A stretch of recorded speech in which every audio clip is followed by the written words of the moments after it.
प्रिय बच्चों, कक्षा 12 रसायन विज्ञान अध्याय का नाम आपने कल देखा रासायनिक बल गतिकी, केमिकल काइनेटिक्स। केमिकल काइनेटिक्स रासायनिक बल गति विज्ञान अभिक्रिया के वेग से रिलेटेड। अभिक्रिया के वेग और उनको प्रभावित करने वाले कारकों का रसायन विज्ञान की जिस शाखा में अध्ययन किया जाता है उसे रासायनिक बल गति विज्ञान या रासायनिक बल गतिकी या केमिकल काइनेटिक्स कहते हैं। तो अभिक्रिया का वेग यानी आणविक अभिक्रिया का वेग आप समझिए, मॉलिक्यूलर रिएक्शन, जो अभिक्रियाएं मध्यम गति से होती हैं, न बहुत तेजी से होती हैं तात्कालिक अभिक्रियाओं की भांति और न बहुत धीमी होती, ये सामान्य वेग से।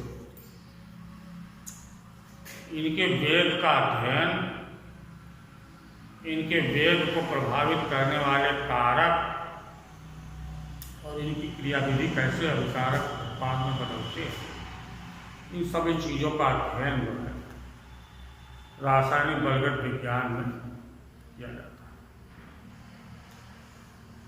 तो वेग, आप रासायनिक अभिक्रिया के वेग के बारे में पहले आप ये जान लीजिए कि यहाँ पर दो प्रकार के वेग की हम लोग चर्चा करेंगे। एक तो है औसत वेग, अभिकारक या उत्पाद की सांद्रता में होने वाला कुल परिवर्तन और बटा कुल समय। जैसे मान लो आपने 100 मोल अभिकारक लिया और 10 मिनट में वो 10 मोल रह गए, तो अभिकारक की सांद्रता में परिवर्तन हो गया 90 और बटा 10, यानी 10 मोल प्रति मिनट या 10 मोल अगर सेकंड में हुआ है तो 10 मोल प्रति सेकंड। ये औसत वेग है, इसे अभिक्रिया का औसत वेग। हमको इसके अलावा एक वेग जानना है, तात्कालिक वेग।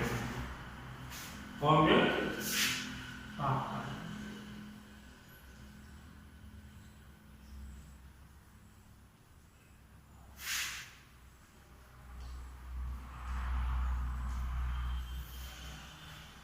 होता क्या है? वास्तव में द्रव्यनुपाती क्रिया का नियम हम लोगों ने कक्षा 11 में पढ़ा था। कुछ बच्चों को याद होगा, कुछ भूल गए। उनको बात ज़्यादातर लड़के रखते हैं, समझते हैं। कुछ चीज़ों को समझना बहुत जरूरी रहता है। बल्कि वो कहता है, द्रव्यनुपाती क्रिया का नियम ये कहता है कि किसी पदार्थ के क्रिया करने की दर उसके सक्रिय द्रव्यमान या मोलर सांद्रता के समानुपाती, यानी सांद्रता, मोलर सांद्रता को ही सांद्रता हम लोग कहते हैं। तो अगर सांद्रता ज्यादा तो क्रिया करने की दर ज्यादा, यानी अभिक्रिया का वेग ज्यादा, और सांद्रता कम तो क्रिया करने की दर कम।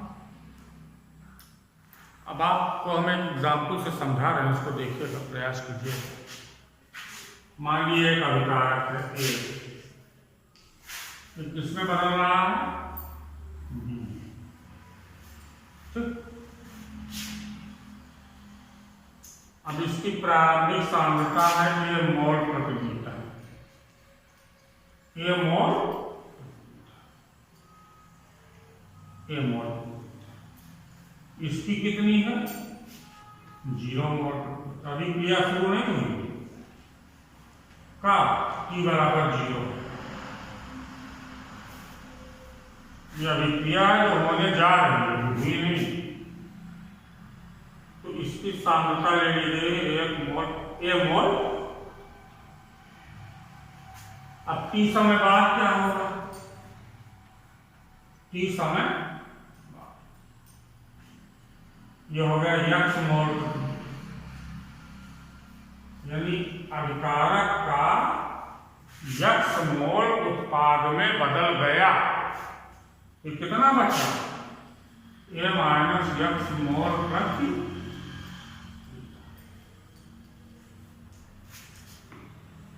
तो अब जैसे जैसे ये अभिक्रिया आगे बढ़ेगी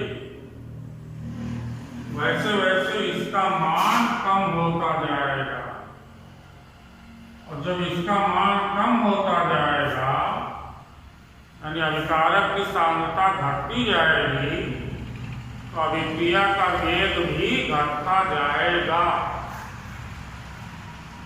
समय के साथ साथ अभिक्रिया के वेग में कमी हो। कुछ समय वाला तो हम लोगों ने देखा,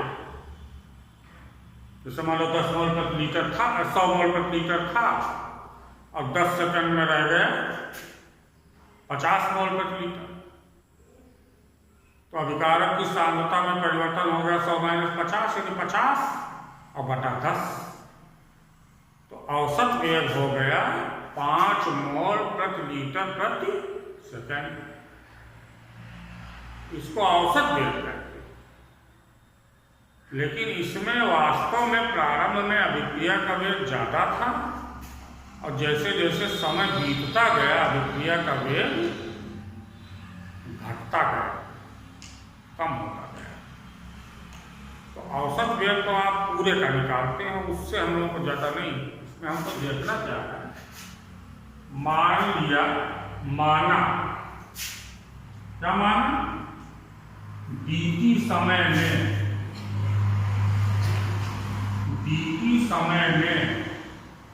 अभिकारक की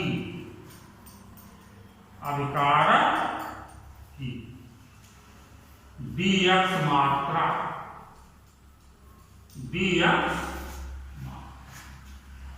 उत्पाद में बदल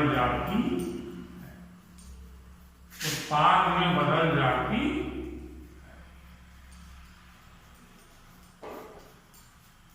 ये। तो अब अभिक्रिया का वेग हो गया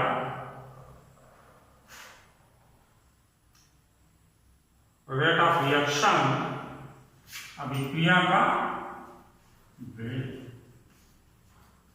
अभिक्रिया का वेग हो गया dx बटा dx बटे dt अभिक्रिया का तात्कालिक वेग है।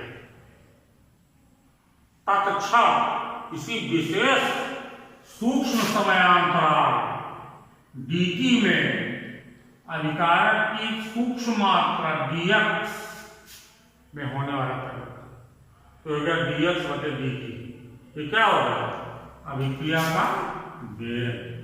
और ये dx बटे dt किस पर निर्भर करता है? द्रव्यपाती क्रिया के नियम के अनुसार ये निर्भर करता है, यानी समानुपाती होता है इसकी सांद्रता को समानुपाती। ए माइनस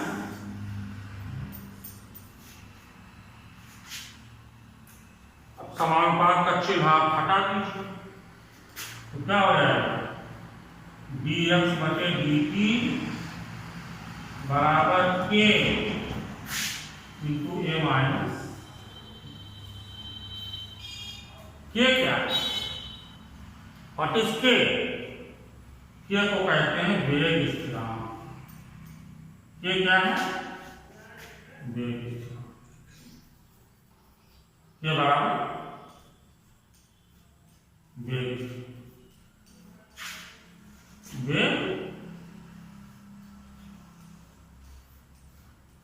ये होगा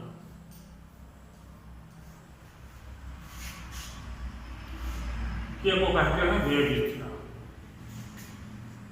वेग स्थिरांक ये भी अभिक्रिया का वेग है। कब? जब a-x 1 है, यानी अभिकारक की सांद्रता इकाई होने पर किसी अभिक्रिया का वेग, उसका वेग स्थिरांक कहलाता है। अभिकारक की सांद्रता 1 हो जाने पर, इकाई 1 मोल प्रति लीटर हो जाने पर किसी अभिक्रिया का वेग स्थिरांक उसके वेग के बराबर, dS/dt बराबर के। कब? जब अभिकारक की सांद्रता 1 हो, इकाई हो। तो अभिकारक की सांद्रता इकाई होने पर किसी अभिक्रिया का वेग उस अभिक्रिया के वेग स्थिरांक के बराबर होता है। और वेग स्थिरांक को किससे व्यक्त करते हैं? के से व्यक्त करते हैं। इस चीज को हमकी जानकारी प्राप्त करना था। अब प्रश्न अगला है, अभिक्रिया के वेग को प्रभावित करने वाले कारक कौन कौन सी चीजें हैं जो अभिक्रिया के वेग को घटा या बढ़ा सकती है? इसमें पहला कारण है सांद्रता। अगर अभिकारक की सांद्रता अधिक है तो अभिक्रिया का वेग अधिक, अगर अभिकारक की सांद्रता कम है तो अभिक्रिया का वेग कम। दूसरा है दाब। दाब बढ़ाने से प्रायः अभिक्रिया का वेग बढ़ता है, क्योंकि इकाई आयतन में अणुओं की संख्या बढ़ जाती है तो सांद्रता बढ़ जाती है, यानी अभिक्रिया का वेग बढ़ जाता है। तीसरा फैक्टर है ताप, टेम्परेचर। ताप बढ़ाने पर अभिक्रिया का वेग बढ़ता है। अब ताप बढ़ने से अभिक्रिया के वेग बढ़ने का कारण जो है उसको संघटवाद के आधार पर समझाया गया है। ताप बढ़ाने से अभिक्रिया के वेग में बहुत आश्चर्यजनक वृद्धि होती है, तो उसकी व्याख्या करने के लिए कोलिजन थ्योरी वैज्ञानिकों द्वारा प्रस्तुत की गई। चौथा फैक्टर क्या है? उत्प्रेरक। उत्प्रेरक मिलाने से भी अभिक्रिया का वेग प्रायः बढ़ जाता है। इसका भी अध्ययन हम लोगों को करना पड़ेगा, क्यों बढ़ जाता है, कैसे बढ़ जाता है। और पांचवा कारक है अभिकारकों की भौतिक अवस्था।